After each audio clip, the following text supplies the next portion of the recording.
Capítulo 2. Amar como sobrevivência. Em 1950, a mulher que viria a ser o maior símbolo sexual de Hollywood conheceu um dos mais importantes intelectuais americanos da época. Marilyn Monroe ainda não era uma grande estrela, mas Arthur Miller já havia ganhado o prêmio Pulitzer pelo livro A Morte de um Caixeiro Viajante. No dia em que se conheceram, Monroe escreveu em seu diário: "Conheci um homem hoje. Foi bom. Como topar em uma árvore. Você sabe, como uma bebida gelada depois de uma febre." Durante anos, os dois seguiram caminhos em direções opostas. Marilyn teve uma união conturbada com Joe DiMaggio, um jogador de beisebol americano, e Arthur tentava salvar o seu primeiro casamento. Ainda assim, acabaram por trocar inúmeras cartas, nas quais Arthur confessava sua paixão por Marilyn. Em uma delas, chegou a escrever: "Eu acredito que realmente morreria se perdesse você."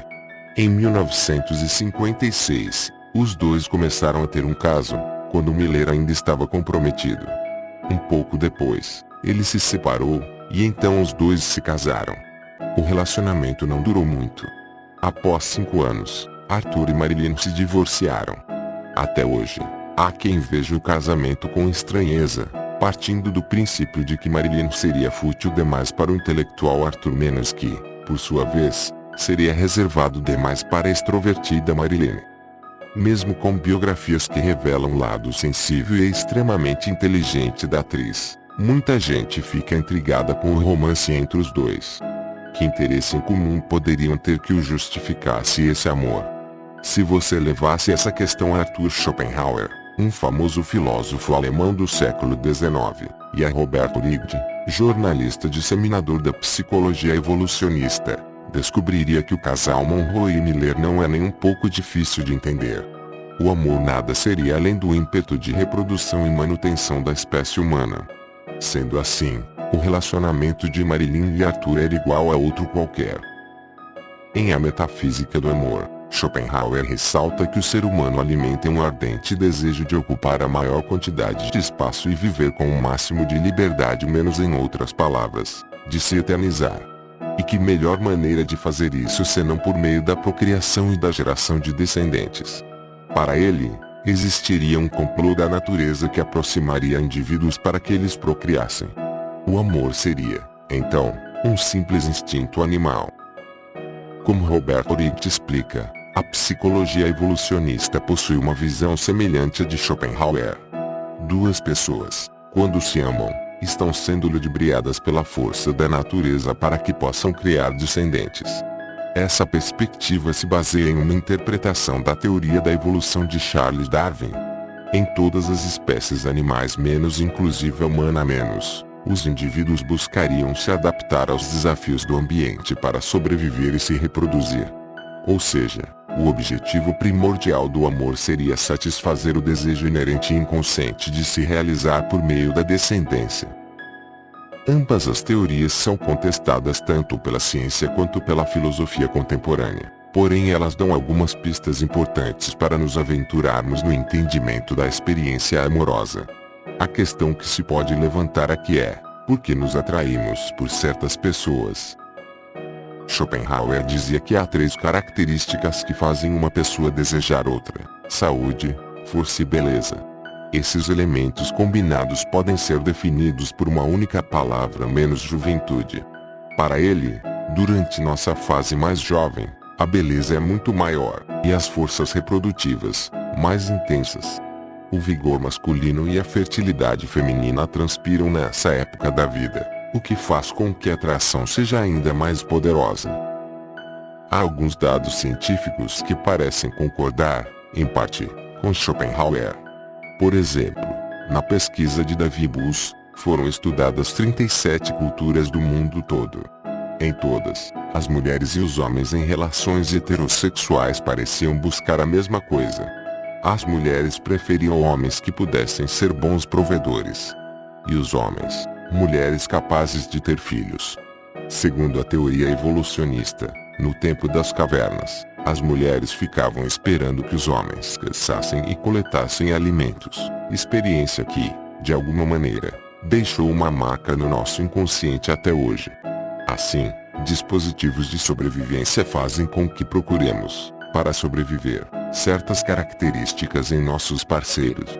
Sem saber, somos guiados por critérios inconscientes, mas determinantes, na nossa aproximação ou não de alguém. Esses pontos de vista, ainda que controversos e reducionistas, indicam que há algo no amor que depende menos da nossa razão do que imaginávamos. Por trás de um ideal romântico, há também um corpo menos e seus naturais instintos menos cujo funcionamento às vezes ignoramos. A antiguidade tinha sua própria maneira de enxergar os impulsos amorosos, uma maneira que dava especial destaque à estética. Para povos antigos, havia uma medida ideal de beleza presente na natureza, descoberta quando da busca pelas dimensões perfeitas de obras de arte e construções.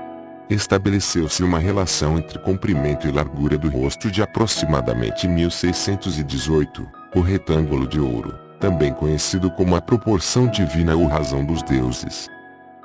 De acordo com esse padrão, para um rosto ser idealmente bonito, a distância entre nariz, olhos e boca deveria ser igual à razão áurea. A maquiagem feminina e a barba, no caso dos homens, serviriam para adequá-lo a essa proporção. Quanto mais próxima a aparência de alguém estivesse desse valor matemático, mais bonita e, portanto, atraente a pessoa seria, como se o equilíbrio e a harmonia provenientes da medida explicassem o porquê de elas nos encantarem. O psicólogo indiano Devendra Singh, grande especialista no significado evolutivo da atração humana, observou que, na maioria das culturas que estudou, as mulheres consideradas fisicamente mais atraentes possuem uma proporção semelhante entre as medidas da cintura e do quadril. No caso dos homens, eram considerados mais belos aqueles com ombros mais largos que o quadril, o que, no tempo das cavernas, era um sinal de que o homem era bom corredor, e os mais altos que os demais. Aliás, a altura também foi um fator mencionado por Bush, segundo sua pesquisa, em relações heterossexuais. As mulheres costumam sentir mais atração por homens mais altos do que elas, inclusive se estiverem usando salto alto. Para alguns cientistas, de fato, há mecanismos psicológicos que produzem um design otimizado, um ideal do que garantiria a sobrevivência.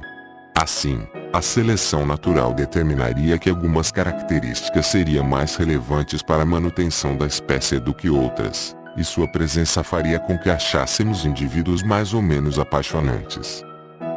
Mas a própria psicologia evolucionista defende a presença de outros elementos importantes para o cultivo do amor, incluindo fatores que diferenciam o comportamento dos sexos menos não de uma maneira determinista, mas nem por isso pouco relevante.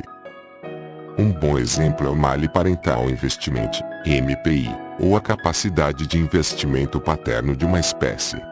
Dentre as espécies de animais, os humanos são os que mais dependem dos pais para sobreviver na infância.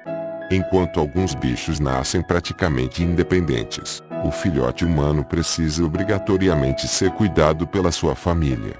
Por isso, do ponto de vista evolutivo, é muito importante que os homens tenham um PI elevado menos que depende muito do seu amor pela prole e pela parceira.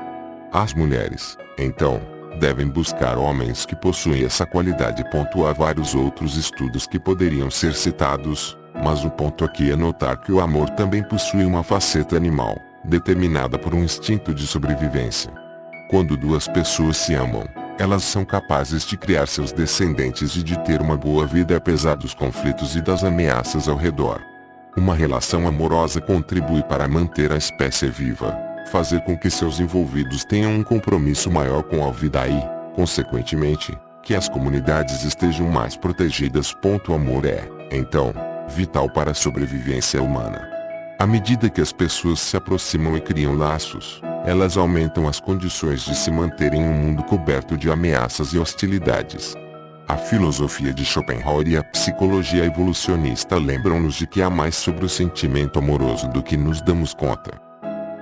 Vimos que o amor não é fruto só de nossos planejamentos e pretensões, mas faz parte de um corpo, pertencente à natureza, repleto de mecanismos que não enxergamos com clareza, construídos ao longo dos milênios. Também é verdade, entretanto, que o que faz um homem e uma mulher se atraírem por alguém não pode ser completamente respondido pela filosofia do século XIX nem por uma única corrente científica, uma vez que elas não levam em consideração outros tantos estudos sobre o desejo humano e o papel da cultura, tampouco os afetos e desejo entre pessoas do mesmo sexo. Por isso, menos do que imaginá-lo como um engodo da biologia, é importante que você saiba que o amor é inerente à nossa natureza e está presente em todos nós. Enquanto afeto, vive em potência dentro de cada um, e nada em seu funcionamento impede que uma Marilyn Monroe se apaixone por um Arthur Miller, e vice-versa. Por meio do amor, todos podem construir famílias e, graças a ele, o ser humano foi capaz de tecer comunidades inteiras.